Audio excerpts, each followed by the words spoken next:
नमस्कार दोस्तों, online education channel में आपका स्वागत है। हम आज बात करने वाले हैं केस बुक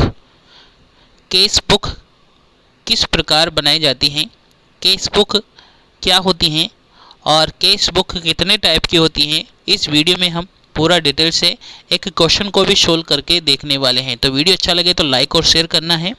चैनल अभी तक सब्सक्राइब नहीं किया है तो सब्सक्राइब कर लीजिए, बेल आइकन प्रेस कर लीजिए ताकि आने वाली वीडियो की नोटिफिकेशन आपको मिल जाए।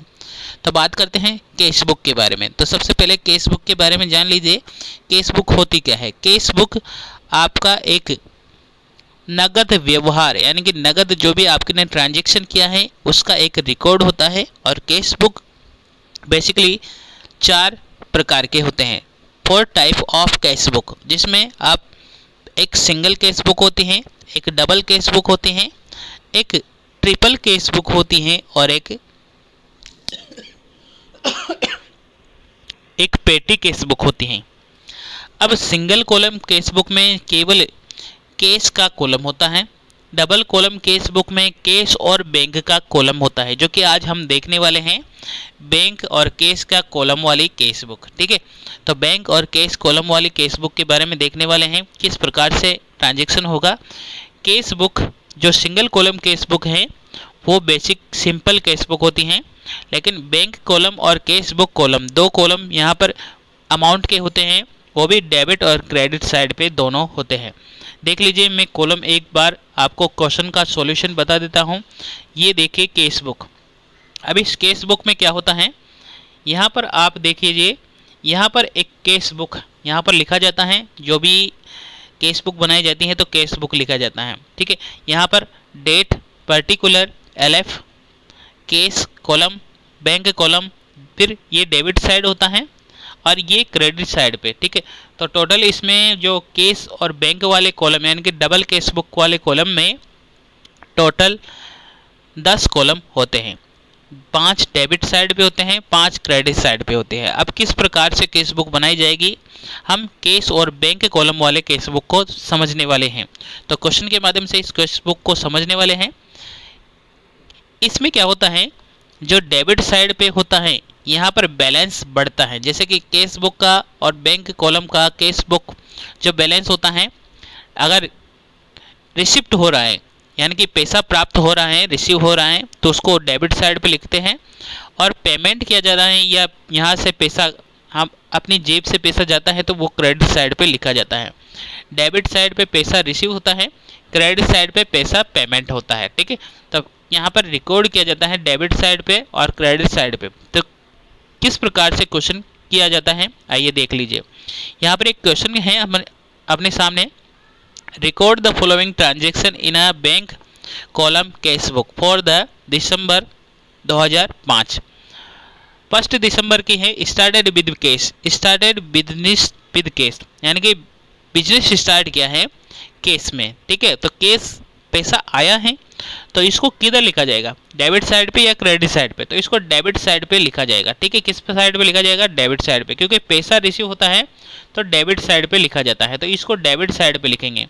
ठीक है, डिपॉजिट इन बैंक। अब डिपॉजिट इन बैंक ये है कॉन्ट्रा एंट्री है इसमें, क्योंकि कॉन्ट्रा एंट्री किसे कहते हैं, LF कॉलम में C लिख के कॉन्ट्रा एंट्री की जाती है। ठीक है, अब यहाँ पर डेबिट और क्रेडिट दोनों पक्ष में इसका इफेक्ट पड़ता है।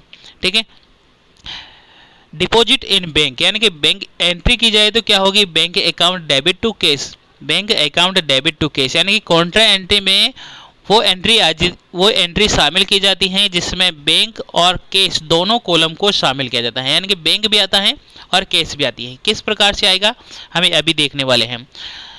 10 दिसंबर यानी कि receive case from Rahul, Rahul से प्राप्त किया है तो पैसा आया है तो इसको डेबिट साइड पे लिखा जाएगा। ठीक है, 15 दिसंबर की bought goods for cash, bought goods for cash. अब यहाँ केस कम होगा यानी कि क्रेडिट साइड पे जाएगा और बाउट यानी कि परचेज किया है, गुड्स को क्या किया है, परचेज किया है, खरीदा है केस से, तो केस क्रेडिट साइड पे यहाँ पर परचेज अकाउंट में लिख दिया जाएगा। ठीक है, 22 तारीख की है बाउट गुड्स फॉर चेक। अब यहाँ पर चेक से पेमेंट किया जा रहा है तो परचेज किस कॉलम में लिखा जाएगा, क्रेडिट साइड पे लिखा जाएगा, क्योंकि बैंक का पैसा कम हो जाएगा। ठीक है, आप चेक से पेमेंट करेंगे तो बैंक का बैलेंस जो है कम हो जाएगा, यानी कि क्रेडिट साइड पे लिखेंगे। पेड टू श्याम, श्याम को कैश पेड कर रहे हैं तो श्याम को पैसा चुका रहे हैं, तो ये भी कैश कॉलम को क्या करेगा, कम किया जाएगा, यानी कि कैश यानी कि ये भी क्रेडिट होने वाला है। ठीक है। Drawings from bank for office use, अब ये क्या है, ये भी एक कॉन्ट्रा एंट्री का पार्ट है। यहाँ पर बिजनेस के पर्पज से हम पैसा निकाल रहे हैं, तो बिजनेस में ही यूज करने वाले हैं, इसलिए इसको क्या लिखा जाएगा, एक contra entry, bank account debit to cash. अब bank cash account debit to bank, क्योंकि कैश यहाँ पर कम होगा और बैंक का बैलेंस कम होगा और कैश का कॉलम बढ़ेगा। ठीक है। Rent paid by cheque, cheque से पेमेंट करें तो यहाँ पर बैंक का कॉलम का कैश जो बैलेंस है वो कम होगा। तो आइए देखते हैं।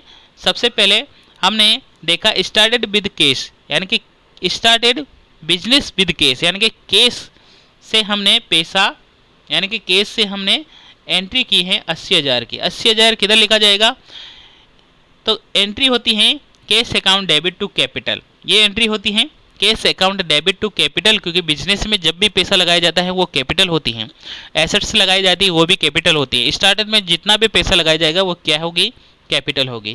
तो यहाँ पर डेबिट साइड पे कैपिटल के नाम से लिखा जाएगा, यहाँ पर दिसंबर 1 यानी कि कैपिटल लिखा जाएगा। ठीक है, आगे बात समझ में ये, तो पहली एंट्री आपको समझ में आ गई, पैसा आया है तो कैश कॉलम में आपने 80,000 से एंट्री कर दी टू कैपिटल। ठीक है, टू कैपिटल यहाँ पर लिख दिया जाएगा। नेक्स्ट हम बात करते हैं नेक्स्ट एंट्री की, जो कि 4 तारीख की एंट्री है, डिपॉजिट इन बैंक। अब बैंक का बैलेंस यहाँ पर बढ़ने वाला है, लेकिन जो कैश का कॉलम है वो कम होने वाला है। तो यहाँ पर ये 2 कॉन्ट्रा एंट्री होगी, यहाँ पर लिखा जाएगा बाय बैंक, बाय क्या लिखा जाएगा, बाय बैंक। ठीक है, बाय बैंक लिखा जाएगा 50,000 रुपये। LF कॉलम में C लिख के कॉन्ट्रा एंट्री कर देंगे, और यहाँ पर कैश का कॉलम क्या होगा, कैश का कॉलम कम होगा, यानी कि कैश का कॉलम कम होगा और बैंक का कॉलम बढ़ेगा। एंट्री है ये bank account debit to cash, bank account debit to cash, यहाँ पर बैंक का कॉलम होगा जिसमें आपको बैंक में क्या लिखा जाएगा, कैश को कम करना है और कैश में बैंक को बढ़ाना है। ठीक है, तो इस प्रकार से एंट्री की जाएगी। नेक्स्ट हम बात करें अगली 10 दिसंबर, रिसीव फ्रॉम राहुल, राहुल से प्राप्त हो रहा है पैसा, तो बैंक का जो राहुल का बैलेंस है वो बढ़ेगा, तो राहुल का बैलेंस बढ़ेगा तो डेबिट साइड पे राहुल कर देंगे टू राहुल अकाउंट 1,000 रुपये से। नेक्स्ट हम बात करें अगली तारीख की, अगली तारीख क्या है,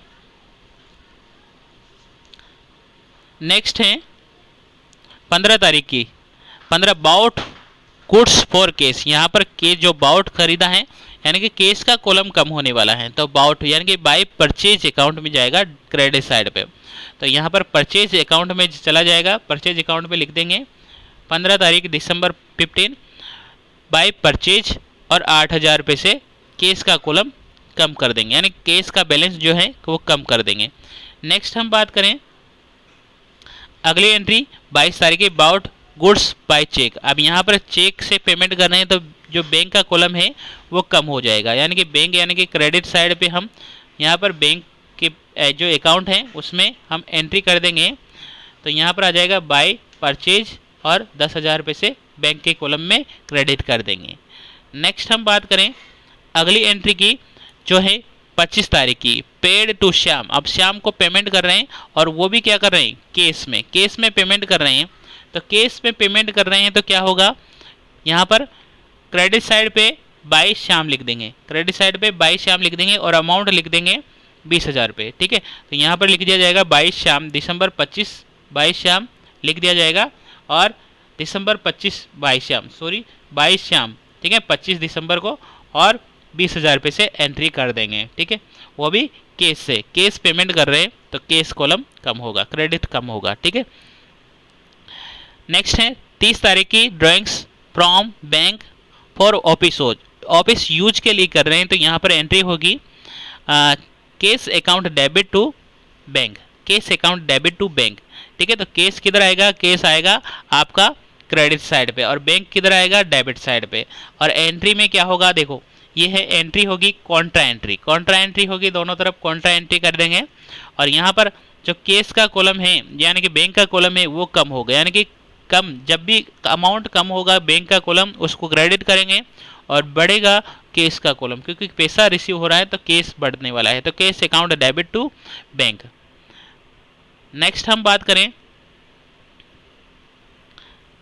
31 तारीख rent paid by cheque, cheque से पेमेंट कर रहे हैं यानी कि बैंक का कॉलम क्रेडिट होने वाला है, तो बाय चेक बाय रेंट लिख देंगे, और रेंट लिखने के बाद यहाँ पर अमाउंट लिख देंगे 1000 रुपये।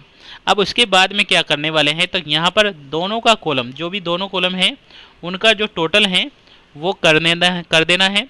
तो इस प्रकार से इधर का टोटल किया हमने, जैसे कि ये डेबिट साइड पे क्रेडिट टोटल किया तो 80 प्लस 1 प्लस किया 81 और 2 प्लस किया 83 में से ये बैलेंस माइनस कर देना है 50, 8 58 और 20 यानी कि 78, ठीक है।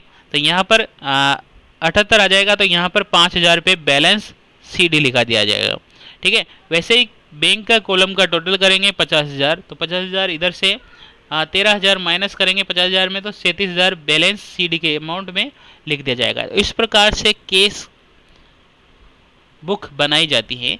तो ये क्वेश्चन आपको समझ में आ गया होगा। जो केस बुक होती है वो होती है 4 कॉलम केस बुक, यानी कि पहली होती है सिंगल केस बुक जिसमें केस का अमाउंट होता है, दूसरी होती है बैंक केस बुक जिसमें डबल केस बुक भी कहते हैं, इसको डबल कॉलम केस बुक भी कहते हैं, जिसमें केस और बैंक का कॉलम होता है, ट्रिपल केस बुक जिसमें केस बैंक और डिस्काउंट वाला कॉलम रहता है। एक होती है पेटी केस बुक जिसमें पेटी खर्चे लिखे जाते हैं, यानी छोटे मोटे जो भी खर्चे रहते हैं उनको एक साथ लिख दिया जाता है और कैशियर को एक साथ पेमेंट कर दिया जाता है, ठीक है। बाद में जो भी बैलेंस बचता है वो नेक्स्ट ईयर यानी नेक्स्ट मंथ उसका यूज किया जाता है। तो ये क्या है, बेसिकली मंथली यूज किया जाता है, मंथली बनाई जाती हैं, ठीक है। तो केस बुक आपको समझ में आ गया होगा। वीडियो अच्छा लगा हो तो लाइक और शेयर करना है। चैनल अभी तक सब्सक्राइब नहीं किया है तो सब्सक्राइब कर लीजिए, बेल आइकन प्रेस कर लीजिए ताकि आने वाले वीडियो की नोटिफिकेशन आपको मिल जाए। थैंक यू, धन्यवाद, जय हिंद, जय भारत।